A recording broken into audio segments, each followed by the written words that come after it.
estem vivint un canvi de fase històrica, ja res s'assembla, o cada cop s'assembla menys, al que passava abans del 2008 i anem cap a un nou món. I en aquest nou món, probablement les velles receptes me'n refereixo a les receptes dels anys 80 i 90, o sigui, algú em dirà, no, el cooperativisme que ja ve del segle XIX sí que serveix, sense cap dubte, però vull dir, les velles receptes de l'esquerra institucional ens temem que no serveixin. I que, per tant, hem d'anar, que no serveixin i que, a més, una cosa és que hi hagi una majoria social que estigui en contra de tot això que passa i l'altra cosa és que aquesta majoria social es pugui mobilitzar, pugui creure que és possible transformar la realitat. I que, per tant, no n'hi havia prou amb interpel·lar cap a la unitat, sinó que s'havia de fer, a més, i sobretot, jo crec que el debat de la unitat està subordinat a aquest altre, i després, si anem junts o no anem junts, bueno, això a vegades no ho decidim nosaltres, a vegades, lamentablement, no ho podem decidir nosaltres. S'havia d'obrir el que nosaltres anomenàvem un procés constituent, com a segon eix fonamental. Per què és necessari un procés constituent? Ho explicaré al revés. En vez d'explicar per què nosaltres creiem que el necessitem, explicaré quina és la percepció que tenen les èlits d'aquest país sobre la possibilitat d'un procés constituent. I probablement ens entendrà millor què és el que vull dir. Just quan naixia el procés constituent, just quan l'Arcadi i la Teresa feien la proposta d'iniciar un procés constituent, crec que unes poques setmanes després, un mes després, no recordo exactament la data, el Cercle d'Economia, no sé si coneixeu el Cercle d'Economia, és un dels principals think tanks de producció d'idees de les èlits d'aquest país. En aquell moment, a més, presidida per Josep Piqué, suposo que Josep Piqué també el coneixeu tots i totes, era ministre d'Exteriors en José María Aznar, aquell senyor que anava fent així quan el Bush baixava de l'avió, ara em sembla que és el president de Welling, si no recordo malament. Josep Piqué, que en aquells moments era el president del Cercle d'Economia, va presentar un document molt interessant, almenys per mi ho era, que parlava de la necessitat de fer una reforma constitucional. És a dir, la necessitat que l'estat espanyol encarés ràpidament una reforma constitucional. Per què parlava d'aquesta necessitat? Bàsicament per dos motius. El primer motiu, profundament relacionat, és analitzar una cosa que em sembla que ja és òbvia per tots i totes, que aquesta no és tan sols una crisi econòmica, és una crisi econòmica, cultural, social i política, i és una crisi que ha esdevingut una crisi de legitimitat del sistema, de legitimitat del sistema polític. Ha entrat en crisi, després entrarem una mica més al per què. De fet, aquest document deia coses que per venir d'on venien eren molt contundents. De fet, recordo una frase del document que era així com: la principal contradicció que es viu en aquests moments a Europa és la contradicció que hi ha entre política i democràcia. És impressionant. És a dir, el que estaven dient és que les institucions polítiques, que els dirigents polítics d'Europa, en aquests moments eren un problema o tenien problemes amb la democràcia. Precisament quan és un sistema legitimat amb un discurs democràtic. I davant d'això, el que proposava el document, el que proposaven les èlits d'aquest país és: hem de fer una reforma constitucional. Hem de fer una reforma constitucional perquè, si no, el sistema entrarà en barrena.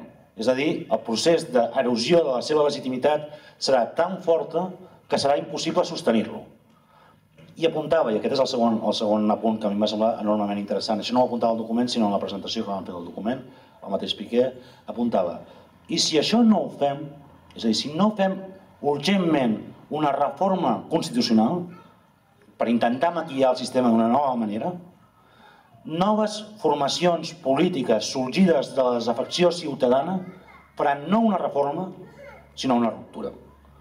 Bé, doncs el procés constituent vindria a ser un candidat, en altres, però un dels candidats a ser una d'aquestes formacions polítiques sorgides de la desafecció ciutadana, no per fer ja reformes, sinó per fer ruptures.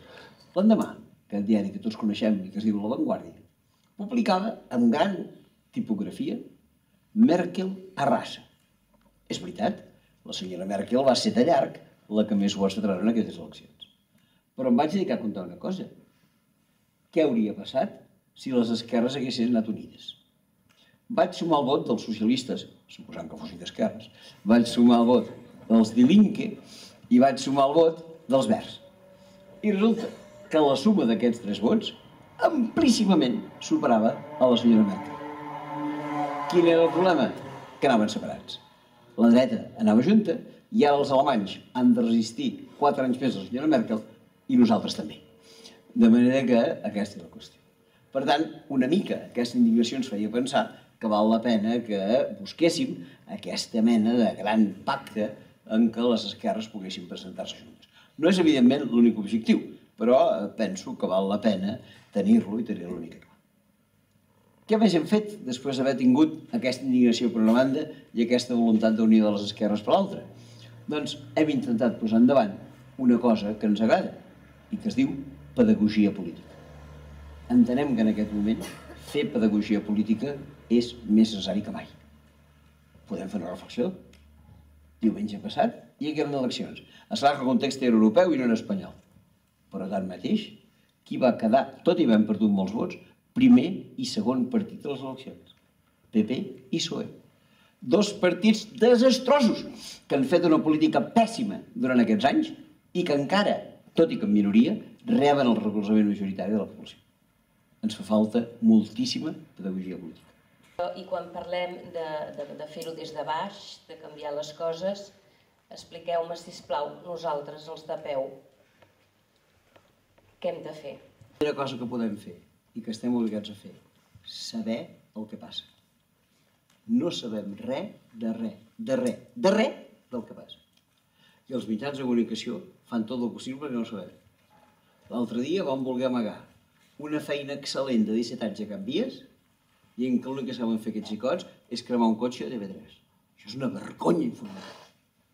I per tant hem de saber tancar TV3 quan convingui i mirar algun altre, ja no dic obrir Telecinco, sinó buscar informacions que ens diguin exactament el que passa.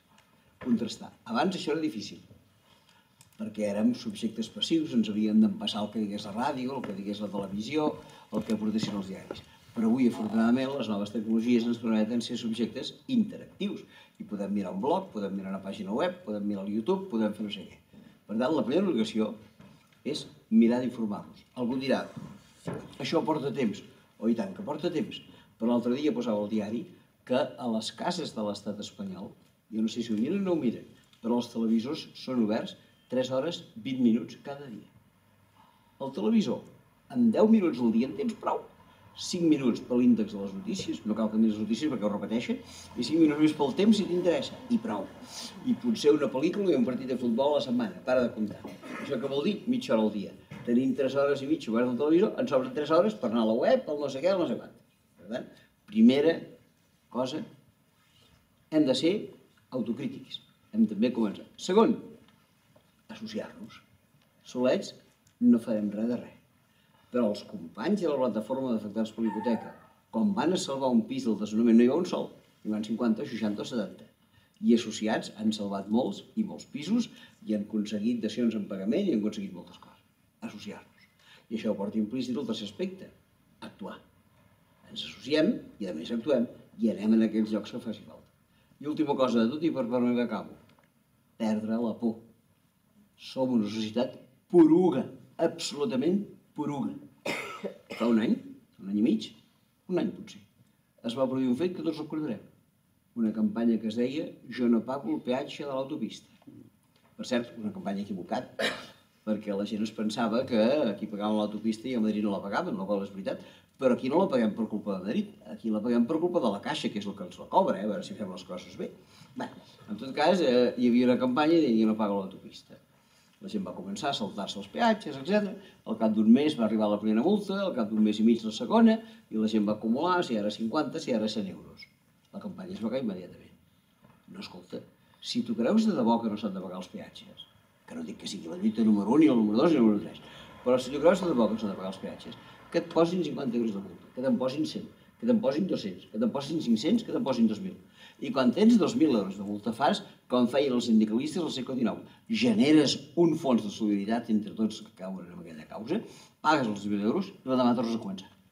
Això ho han fet perfectament els mestres de les Illes Balears ara fa uns mesos per defensar una cosa tan digna com la llengua catalana. Per tant, per mi, informació, associació, actuació i perdre la por.